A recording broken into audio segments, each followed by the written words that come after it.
Hello and welcome to the Campfact education. आज की इस वीडियो में हम ये जानेंगे कि जो IIT जैम का एग्ज़ाम है उसमें किस टॉपिक को कितने डेप्थ तक पढ़ना चाहिए और कैसे क्वेश्चन प्रैक्टिस करना चाहिए।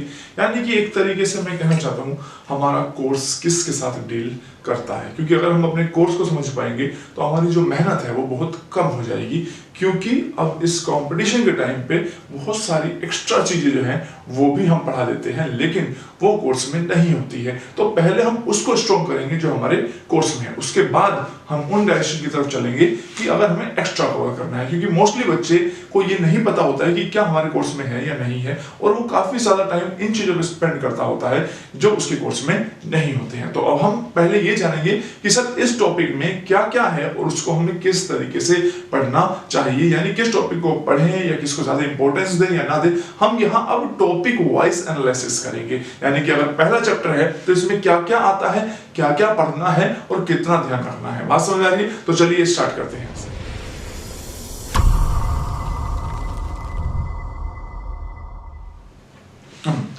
तो सबसे पहले स्टार्ट करते हैं इनऑर्गेनिक केमिस्ट्री में पीरियोडिक प्रॉपर्टीज। क्वेश्चन है सर पीरियोडिक प्रॉपर्टीज क्या है और स्पेशल IIT जैम फोकस्ड इस वीडियो में हमें क्या पढ़ना चाहिए पीरियोडिक प्रॉपर्टीज में।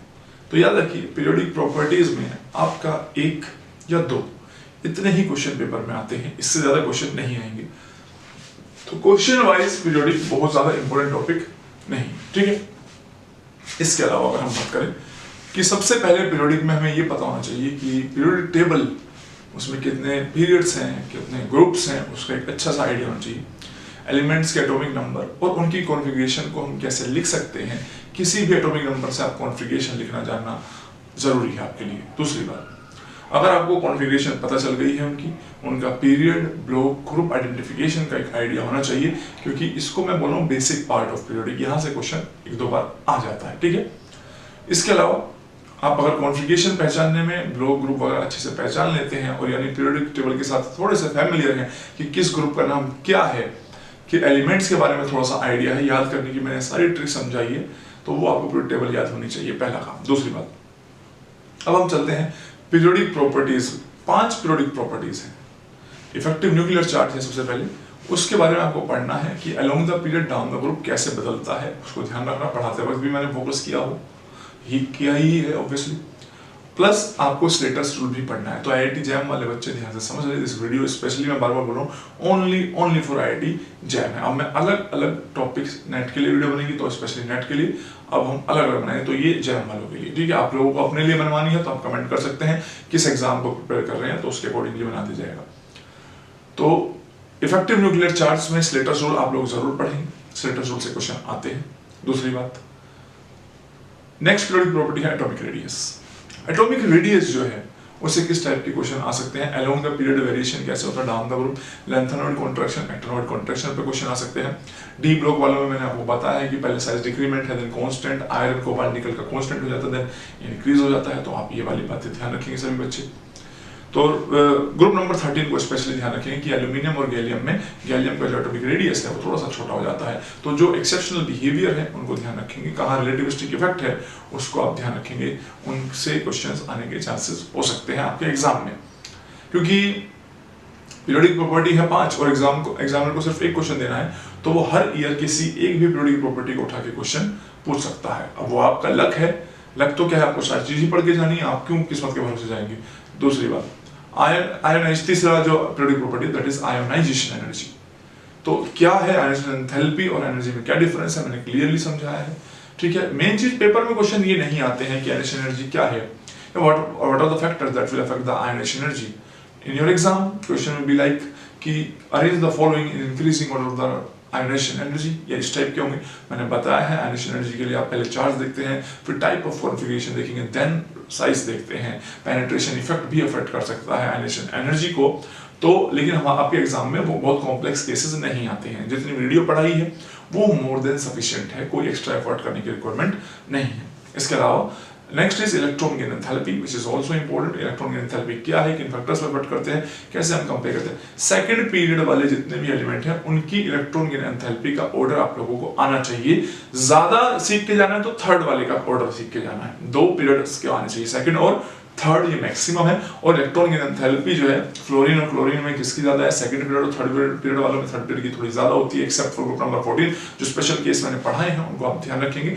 As it is question periodic topic ऐसा है जो मैंने पढ़ा दिया है, एज इट इज क्वेश्चन आएंगे, कोई भी बच्चा कोई एक्स्ट्रा एफर्ट नहीं करेगा। आप इनफैक्ट एजुकेशन के साथ जुड़े हैं, आप मेरे साथ जुड़े हैं, तो कोई भी एक्स्ट्रा असाइनमेंट नहीं करेंगे। आपको अपने टीचर पे फेथ होना चाहिए और इतना कि कोई बच्चा कहे कि ये क्वेश्चन करके दिखाओ, तुम हो गया हमारे सर ने मना किया है, बात दैट्स इट। तुम्हें आईआईटी में जाना है तो आईआईटी के जाने के तरीके मैं तुम्हें बता रहा हूँ, उनकी आप नहीं सुनेंगे जो आईआईटी में नहीं गई। पहली बात तो आईआईटी जैम मैंने क्लियर किया, मैं आपका फ्यूचर हूँ एक तरीके से, क्योंकि आप आईआईटी में जाना चाहते हैं, उसके बाद आप जो भी करना चाहते हैं, बहुत सारे बच्चे तो पढ़ाना चाहते होंगे, तो मैं वो लाइफ जी चुका हूँ जिसको आप जीना चाहते हैं, तो आप उस इंसान का एक्सपीरियंस जरूर सुनेंगे, ठीक है। मैं बहुत ऑनेस्टली अपने सब्जेक्ट के साथ ईमानदारी से काम करता हूँ, इसलिए मैं आप लोगों को बता रहा हूँ कि मैं आपके साथ कोई भी ऐसी बात नहीं बताऊंगा कि जिससे मुझे लगे कि मैं सिर्फ अपने प्रॉफिट की बात कर रहा हूँ, नहीं। मैंने ये वीडियो उन सभी के लिए है, चाहे वो कोचिंग मुझसे लेते हो या ना लेते हो, लेकिन ये वीडियोस आप देखेंगे और अपने आप किस टॉपिक को पढ़ना है, इससे आप एनालाइज भी कर पाएंगे। आपने कहीं और भी ज्वाइन किया हुआ हो तो भी आप वहां देखिए, इन टॉपिक्स पे ध्यान रखिए, कोई फर्क नहीं पड़ता है आप कहाँ पढ़ते हैं, मेरे लिए सभी बच्चे बराबर हैं। लेकिन मैं सिर्फ अभी जो मेरे से जुड़े हुए हैं मैं उनको स्पेशली इसलिए समझा रहा हूँ क्योंकि वो फेस करके अगर जहाँ लोग पैसे खर्च कर देते हैं तो वो ज़्यादा एक्सपेक्टेशन भी रखते हैं ऑब्वियसली, और मेरे को उनको बताना प्राइमरी रिक्वायरमेंट मेरी हो भी जाती है। वो आप सारी बातें समझते हैं, आप समझदार हैं, तो इन बातों को मैं एक्साइड कर देता हूँ। तो वापस आते हैं इलेक्ट्रॉन गेन एंथैल्पी के बारे में, जो मैंने बातें बताई आप बिल्कुल ध्यान रखेंगे। एक एक पॉइंट जो मैंने बताया, अगर आपको बताई हुई सारी थियरी मेरे दिमाग में हर वक्त, तो अभी मेरे से पूछ लोगे ना सर इनमें से इलेक्ट्रॉन गेन ऑक्सीजन सल्फर में से ज्यादा कौन है, मेरे को पता है ऑक्सीजन अपने पीरियड में सबसे नीचे है, सल्फर फिर एसई कौन कहाँ है, नाइट्रोजन फास्फोरस में, फास्फोरस और नाइट्रोजन को उठा के नीचे रखना, सारी ट्रिक समझाई थी मेरे दिमाग में एज इट इज बैठी है अभी भी। और जिस दिन तुमसे मैं कभी, और तुम्हें अपने नोट्स रिवाइज करने पड़ेंगे, ये डिफरेंस है तुम्हारे और मेरे कॉन्सेप्ट में, बस तुम उसको बार बार रिवाइज करो। तुम ये मत सोचो सर ये तो पढ़ लिया, तुमने नहीं पढ़ा है, तुम्हें ध्यान नहीं है, तुम पेपर में थियरी भूल जाओगे। If you have time you go through the theory again and again, क्योंकि मेरी थियरी के अंदर क्वेश्चंस हैं और कॉन्सेप्ट है, आप बार बार रिवाइज करेंगे उनको, उन्हीं क्वेश्चन को ध्यान रखेंगे। तो मैंने क्या बताया, as it is question paper से बताया वो आ जाएगा, as it is concept apply हो जाएगा। तो हम एक्स्ट्रा एफर्ट इस टॉपिक के लिए नहीं करेंगे, जिस टॉपिक के लिए रिक्वायरमेंट होगा अभी बता दूंगा कि किससे कहाँ और एक्स्ट्रा पढ़ा जाए, किसके लिए असाइनमेंट करना है या नहीं करना है, या कहाँ से करने हैं वो मैं बता सकता हूँ, ठीक है। अब हम बात करते हैं last periodic properties, electronegativity. Electronegativity क्या है वो हम बहुत अच्छे से समझते हैं। इलेक्ट्रोनेगेटिविटी को मेजर करने के डिफरेंट डिफरेंट स्केल्स है, पॉलिंग स्केल है, ऑर्बिटल है और मुल्किन स्केल वगैरह भी, इनको ध्यान रखें। मैंने तीनों कराए हैं, इनके फॉर्मूला बेस्ड क्वेश्चन हो सकता है एग्जामिनर का, हमें रैंक 1 लानी है। मैंने इस बार क्या बताया हर वीडियो को जो पढ़ाया है कि इस बार प्रिपरेशन रैंक 1 की है। लास्ट ईयर्स में जो बच्चे पढ़ चुके हैं, 2 ईयर हुए हैं हमें, वो भी कंप्लीट तो नहीं हुए हैं, लेकिन फर्स्ट ईयर जब हमने बहुत कम कोर्स कवर कराया था, लेकिन क्वालिटी ऑफ द कंटेंट की वजह से रैंक 47 लेके आए थे हम, ऑल इंडिया रैंक। और इस ईयर ही 2020 में टॉप रैंक इज 21, तो आई एम एक्सपेक्टिंग अदर 1 और 2, 21 एक साथ नजर नहीं आना चाहिए। तो रैंक 1 के लिए मैं 100% इस बार रेडी हूं और हर चीज के लिए गाइड करता हो जाऊंगा। और आपसे मेरी रिक्वेस्ट है बेटा 100% दो अपना, मेरे को बहुत खुशी होगी आप जब मेरे से पढ़ के रैंक 1 लेके आएंगे, क्योंकि आई डिजर्व दिस। मैं आप लोगों को जो पढ़ा रहा हूँ, मेरे को रैंक 1 वाला बच्चा मैं डिजर्व करता हूँ। मैं जो कंटेंट दे रहा हूँ ना, मैं सोचता हूँ कि आप कहाँ पीछे रह रहे हैं। इस बार तो मैं स्ट्रेटेजी में भी आपके साथ हूँ, एंड तो हर चीज में हम साथ रहेंगे। इस बार आप लोग मेहनत कीजिए, कोई भी बच्चा ये नहीं सोचेगा कि सर रैंक 1 तो पता नहीं कैसे बच्चे लाते होंगे। हमने पढ़ाया है, मैंने बच्चों को पढ़ाया है, जिनकी रैंक 1 आई है, 2 आई है, कोचिंग्स में पढ़ाए हुए हैं मैंने।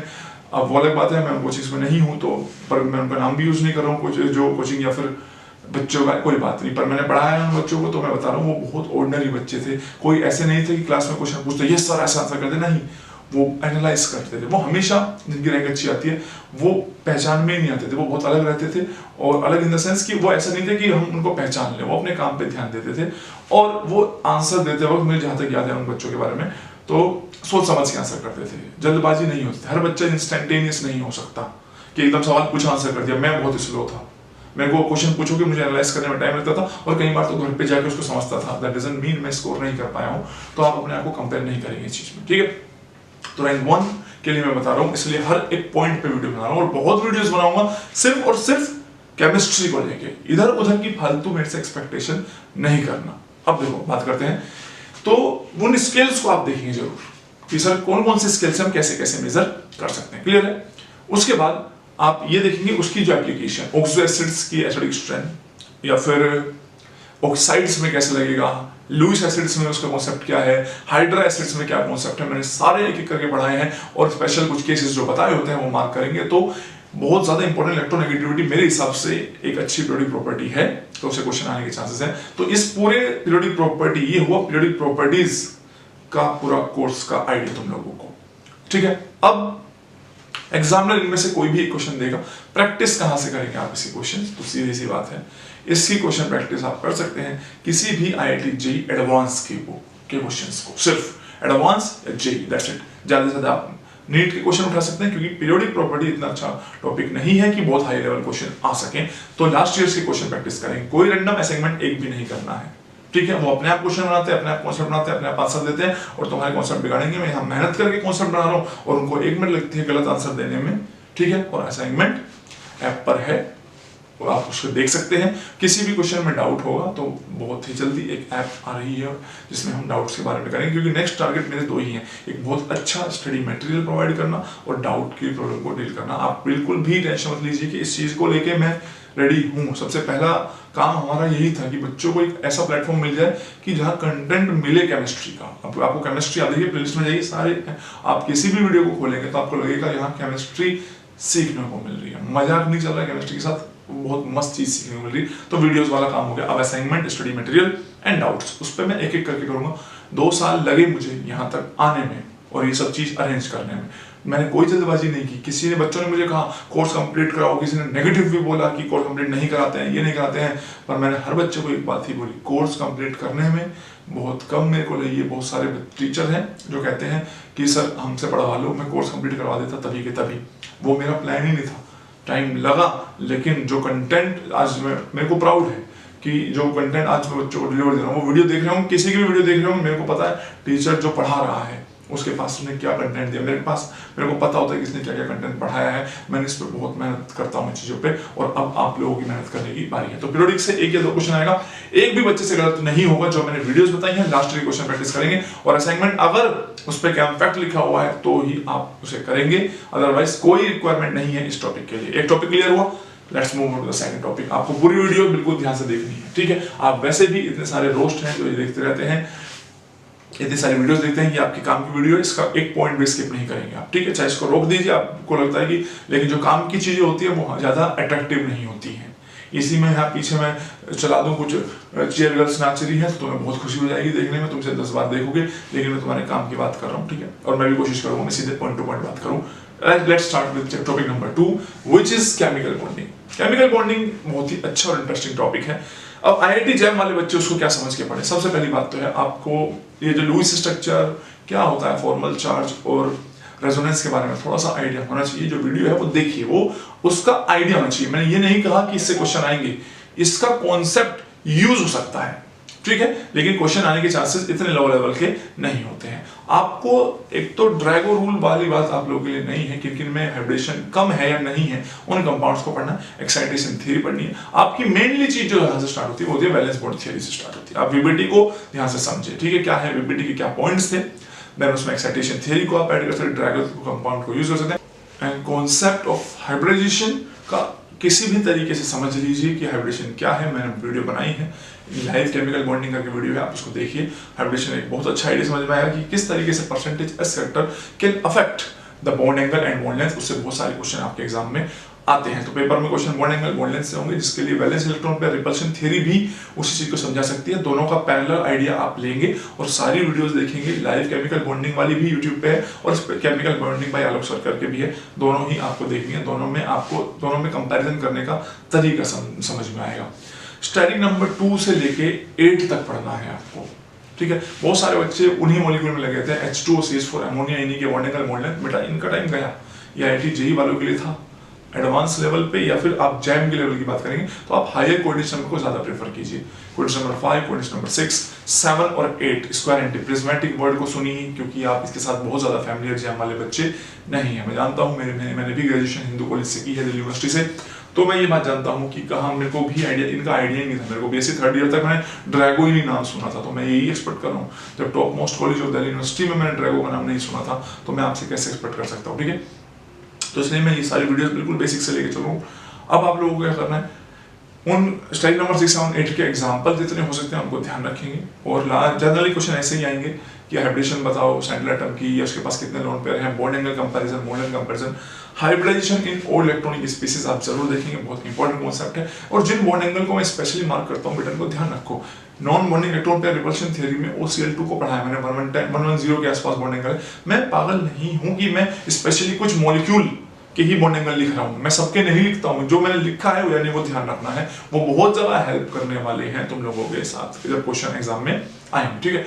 इसके अलावा आप सॉलिड स्टेट में हाइब्रिडेशन क्या होती है मैंने पढ़ाया, उसको आप जरूर ध्यान से देखेंगे। सॉलिड स्टेट में हाइब्रिडेशन PCl5 आप जानते ही हैं, सॉलिड स्टेट में कैसे एग्जिस्ट करता है, बाकियों के लिए भी आप ऐसे आइडिया जरूर लेके रखेंगे। ये है केमिकल बॉन्डिंग का एक पार्ट, जहां से 1 या 2 क्वेश्चन जरूर आते हैं। केमिकल बॉन्डिंग का वेटेज जो है वो पीरियोडिक प्रॉपर्टी से कंपैरेटिवली ज्यादा होगा, तो यहाँ 2 से 3 के क्वेश्चन भी आ सकते हैं, ठीक है। जैसे पीरियोडिक में मैंने क्या बताया था, 1 से 2 आएंगे। अच्छा, अब हम बात करते हैं molecular orbital theory, the most important part. यहाँ से क्वेश्चन आता ही आता है और आना बनता भी है, ये आप लोगों के लिए सब कुछ सबसे इंपॉर्टेंट पार्ट है। मॉलिक्यूलर ऑर्बिटल थ्योरी का कॉन्सेप्ट समझे, सारी वीडियोस देखें, वीडियोस के अलावा आपको कोई एक्स्ट्रा कुछ नहीं करने की जरूरत नहीं है। पहली बात, जो टॉपिक मैंने पढ़ा है, जो मैं यहाँ पे बता रहा हूँ, जिनमें कुछ वीडियोस नहीं देखनी, केमिकल बॉन्डिंग में नहीं देखनी, पीरियोडिक में नहीं देखनी थी, MOT का सारा कॉन्सेप्ट आपके लिए ज्यादा इंपॉर्टेंस हेटेरोडाइटोमिक वाले मॉलिक्यूल हैं, यानी कि आप अब भी O2 N2 में ज्यादा टाइम स्पेंड करते हैं bond order bond length comparison करने में। आप लोग ज्यादा टाइम स्पेंड कीजिए बार बार रिवाइज करते वक्त, carbon monoxide, CO, NO, cyanide,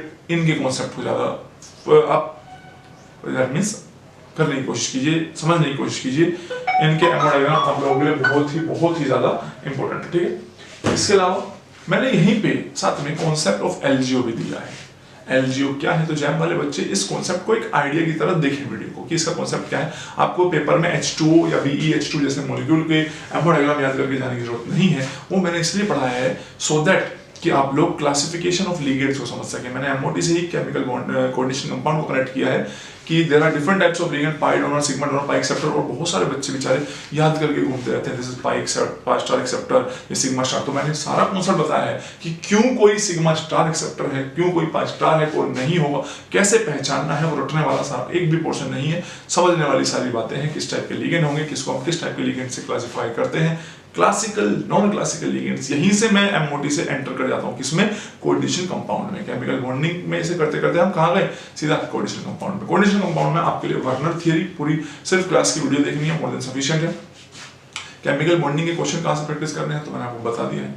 अगर मैंने जो वीडियोस दिखाई हैं उसको पढ़ लोगे तो आप किसी भी असाइनमेंट को करने की कोशिश करो, आप सारे कर दोगे, ठीक है। तो इसलिए तो जो बच्चे मेरे से पढ़ रहे हैं स्पेशली, वो सिर्फ केमिकल बॉन्डिंग की वीडियोस देखिए। अब जो नए असाइनमेंट आएंगे, क्योंकि आपका पेपर फेवरेट में स्कैमफेट के नाम से लिखे आएंगे, ठीक है, और स्पेशली बताऊंगा उसी असाइनमेंट को करना है, जितने भी क्वेश्चन दिए वही करें। टेस्ट सीरीज पे बहुत ज्यादा ध्यान देना है आप लोगों को। जो टेस्ट सीरीज आपकी होगी अक्टूबर नवंबर में IIT जैम वाले बच्चों की, तो उसी से आपके बहुत सारे क्वेश्चन हो जाएंगे। मैं आपका कोर्स कम करने आया हूँ, बढ़ाने नहीं आया हूँ, ठीक है। यूं नहीं कि 100 टेस्ट सीरीज देंगे, अरे क्वेश्चन पैदा करेंगे भैया, जो कॉन्सेप्ट है, जो अच्छी अच्छी बुक्स में एग्जाम्पल है वही दे देंगे हम उठा के, और उससे आपको आइडिया हो जाएगा, आपके एग्जाम में सारे क्वेश्चन हो जाएंगे। अब देखो, वर्नर थ्योरी वाली सारे कॉन्सेप्ट देखने क्या है, आइसोमेरिज्म की चारों वीडियो देखनी है, आइसोमेरिज्म मैंने पूरा पढ़ाया है।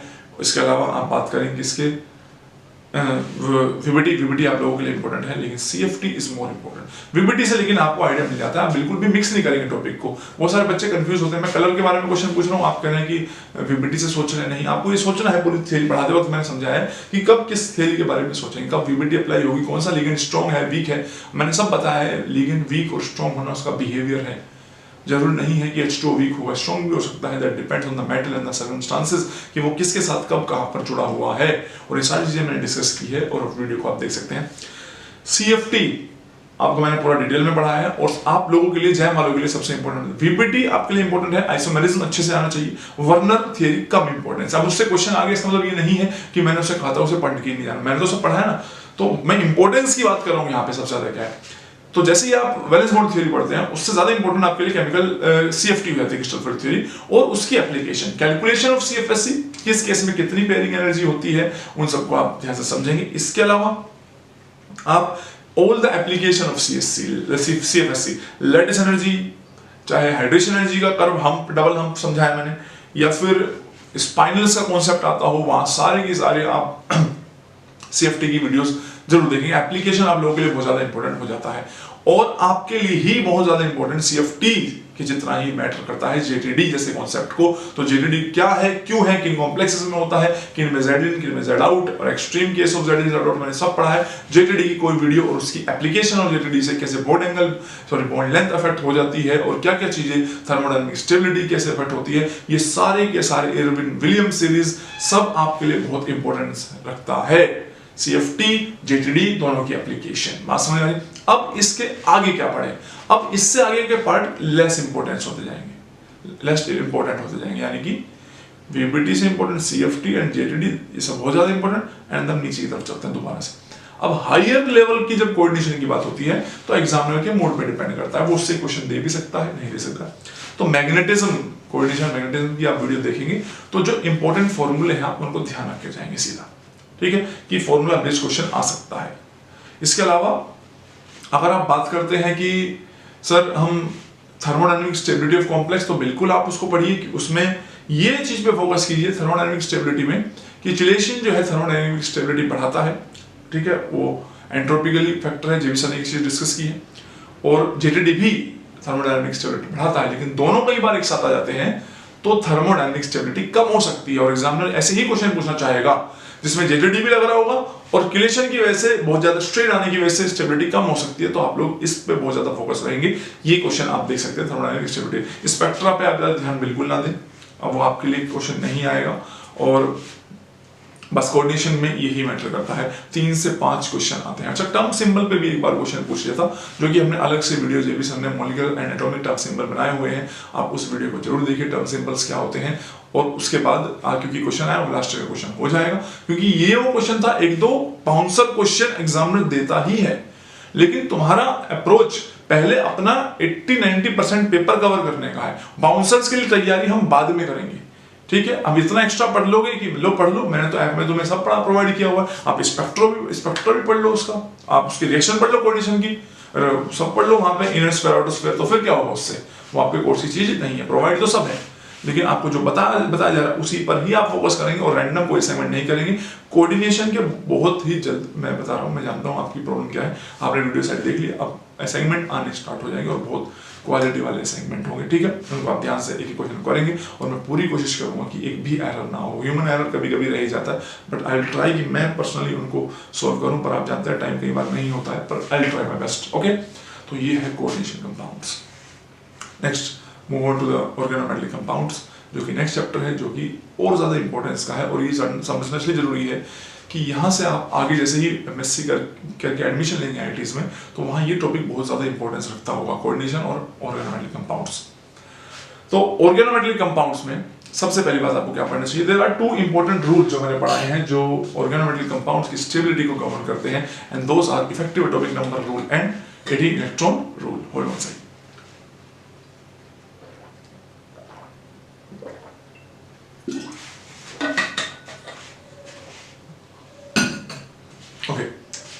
तो उसमें इलेक्ट्रॉन काउंट करने के डिफरेंट मेथड होते हैं, जैसे मैंने न्यूट्रल एटम मेथड पढ़ा है, मैंने ऑक्सीडेशन स्टेट मेथड पे को ज्यादा प्रेफर नहीं किया है। तो आप किसी भी बुक से ऑक्सीडेशन स्टेट मेथड से के बारे में देख सकते हैं, किस लिगेंड के कितना इलेक्ट्रॉन काउंट है, तो वो आप जरूर देख के जाएंगे, छोड़ के कुछ नहीं जाएंगे। मैंने एक तरीके से समझा दिया, ऑक्सीडेशन स्टेट मेथड भी समझा दिया, पर मैंने मोर प्रेफर किसको किया है, न्यूट्रल एटम मेथड। तो इसका मतलब ये नहीं है कि मेरे से पढ़ाए हुए बच्चे ऑक्सीडेशन स्टेट मेथड से लिगेंड का इलेक्ट्रॉन काउंट जानते ही ना हो, ऐसा बिल्कुल नहीं होगा। हर बच्चा जानेगा कि कौन किस तरीके से डोनेट करता है, किसी भी बुक में अवेलेबल है वीडियोस का, मतलब ये सब किसी को पढ़ोगे समझ में आ जाएगा हर चीज, ठीक है। उससे ज्यादा ऑर्गेनोमेटलिक कंपाउंड में आपके लिए अब अगला स्टेप क्या है, एप्लीकेशन ऑफ दीज रूल्स, कि मेटल मेटल बॉन्ड कितने हैं, ठीक है। और इसके अलावा आप ये बात ध्यान रखेंगे, एप्लीकेशन मैंने सारी पढ़ाई, कौन से लिगेंड की हेप्टासिटी कितनी है, हेप्टासिटी का कौन आपके लिए इंपॉर्टेंट है।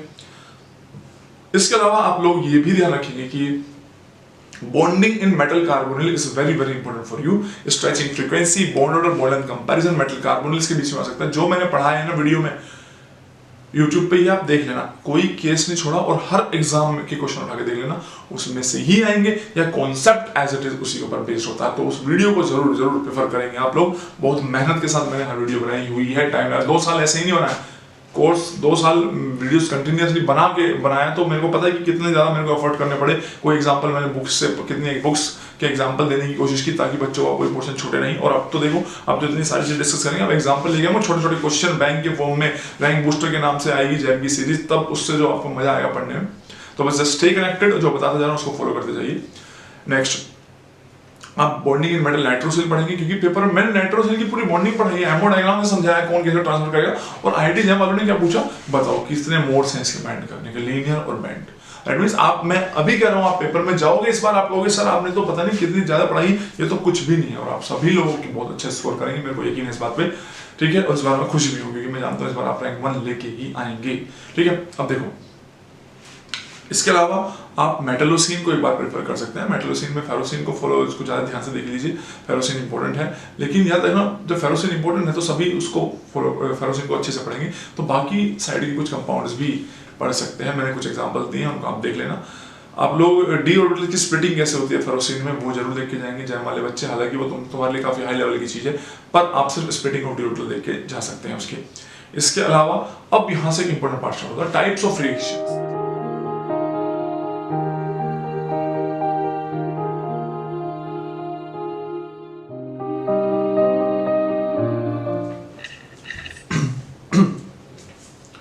Types of frictions organometallic compounds में कितना पढ़ना है और क्यों पढ़ना है, आपके एग्जामिनर ने छोटा सा वर्ड आपके सिलेबस में ऐड कर दिया है, होमोजीनियस कैटालिसिस। अब होमोजीनियस कैटालिसिस को समझने के लिए आपको टाइप्स ऑफ फ्रिक्शन का आइडिया होना चाहिए। इसीलिए जैम वाले बच्चे आप आइडिया सिर्फ इतना ही रखेंगे कि सर ऑक्सीडेटिव एडिशन रिएक्शंस क्या है, उसमें ऑक्सीडेशन स्टेट में कितना चेंज हो सकता है, कोऑर्डिनेशन नंबर में कितना चेंज होता है, एक basic idea of types of friction को आप देखेंगे। यानी वीडियो जो मैंने पढ़ी आप उसको बहुत ध्यान से सिर्फ सुनेंगे और याद रखने की कोशिश नहीं करेंगे उन एग्जांपल्स को। फिर आप इस बात पे जाएंगे जब मैं पढ़ाना स्टार्ट करूंगा होमोजेनियस कैटालिसिस। जैसे कि हमने पढ़ा है विल्किंसन कैटलिस्ट जो है हाइड्रोजनेशन एल्कीन में यूज होता है, ये हम बचपन से जानते हैं। लेकिन अब मैंने साइकिल पढ़ाई है कि किस तरीके से वो हाइड्रोजनेशन एल्कीन करता है, कैटलिस्ट की तरह करता हुआ नजर आएगा कि किस स्टेप में ऑक्सीडेटिव एडिशन है, किस में रिएक्टिव एलिमिनेशन है, वो सारे स्टेप आपको समझ में आएंगे। लेकिन जैम वाले बच्चों को वो स्टेप याद नहीं करने हैं, तुम्हें सिर्फ ये ध्यान रखना है कि किस कैटालिटिक साइकिल में कौन सा कैटलिस्ट यूज होता है, उसकी ऑक्सीडेशन स्टेट क्या है, या फिर उस क्या वो 18 रूल वगैरह को फॉलो करता है नहीं करता। तुमसे सिंपल क्वेश्चन आ सकते हैं कि ऑक्सो प्रोसेस में कौन सा कैटलिस्ट यूज होगा, ठीक है, active form of the catalyst. यानी मैंने सारी बातें बता रखी हैं, तुमसे बहुत सिंपल क्वेश्चन आ सकते हैं। बात समझ रही हो क्या है, मैं क्या कहना चाह रहा हूँ कि पेपर में तुमसे कोई उससे हट के जो मैंने क्लास में पढ़ा रखा है उससे इधर उधर आने का कोई चांस नहीं है, क्योंकि तुम आईआईटी जैम में हो। मैं पहले कह रहा हूँ वो तुम्हारे कोर्स में ही बड़ी मुश्किल से इंक्लूड कर रहा हूं मैं, और उसके अलावा भी तुम उस पर कहते हो क्वेश्चन प्रैक्टिस करने, नॉट रिक्वायर्ड। आप सिर्फ उस साइकिल को ध्यान से देखेंगे, साइकिल को ध्यान से देखिए, उसके बाद पहचानिए कि इसमें कौन सा कैटलिस्ट है, इस स्टेप में क्या हो रहा है, दैट्स इट। समझने के पॉइंट ऑफ व्यू से आप होमोजेनियस कैटालिसिस को पढ़ेंगे। बात समझ में आ रही है? इतना ऑर्गेनोमेटलिक कंपाउंड के लिए सही है। यहां से आगे का जो एनालिसिस है I will cover in another video. तब तक के लिए आप सब्सक्राइब करें, और अगर आपको पसंद आता है तो लाइक भी कर सकते हैं, जो कि जरूरी है, ठीक है। और best of luck. Next class जब भी नेक्स्ट वीडियो आएगी आप लोगों को पता चल जाएगा उसके बारे में। बेल आइकन को प्रेस कर देंगे अगर आप, तो अदरवाइज आप अपडेटेड रह सकते हैं हमारे साथ किसी भी तरीके से, फेसबुक, इंस्टा वगैरह से। और नेक्स्ट वीडियो में मैं आगे वाले टॉपिक को एक एक करके कवर करूँगा, क्योंकि अब मेरे गले से आवाज़ आनी बंद हो गई है, और मैं कोशिश करूँ, अगर मैं अब भी बना दूंगा उसको तो मैं बहुत जल्दी में खत्म कर दूंगा, और मैं तुम्हारे साथ जल्दबाजी करने के मूड में नहीं हूँ इस बार, ठीक है। तो हर एक पर्टिकुलर टाइप ऑफ एग्जाम के लिए एक अलग वीडियो होगी जो आप फॉलो करेंगे। मैं इनकी प्लेलिस्ट बना दूंगा कि this is for IIT jam.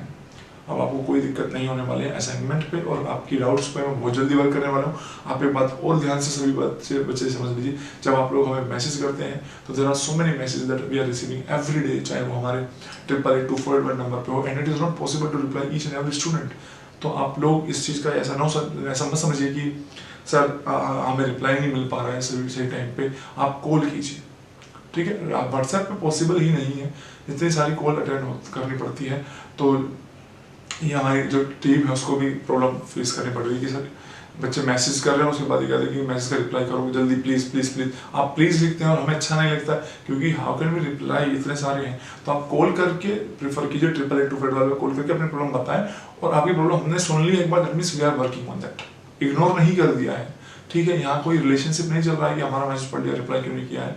यहाँ पे हम आपके लिए ही काम कर रहे हैं इस चीज़ को कि आपको अच्छी क्वालिटी एजुकेशन मिल सके, तो इसलिए आप थोड़ा सा पेशेंस दिखाइए। अगर आपका मैसेज किसी ने सीन कर लिया, दैट मीन्स आपकी प्रॉब्लम आ चुकी है। आपको लगता है सर इस लेक्चर में वॉइस की थोड़ी प्रॉब्लम है, आपने सीन कर लिया, दैट मीन्स अब हम उस पर वर्क करना स्टार्ट कर देंगे। जरूरी नहीं है कि हम आपसे कहें ठीक है हम कर रहे हैं वो, क्योंकि उसमें it takes time, there are so many student, thousands of students जुड़े हुए हैं, तो उनको सबको डील करना थोड़ा सा डिफिकल्ट काम है। आप लोगों के सपोर्ट से पॉसिबल जरूर हो जा पाएगा। तो नेक्स्ट वीडियो में मिलता हूँ, इससे आगे बताऊँ किस टॉपिक में कैसे कैसे पढ़ना है। आपको कुछ भी पूछना है, बिल्कुल शर्माने की जरूरत नहीं है, आप कमेंट कर दीजिए। Take care, bye.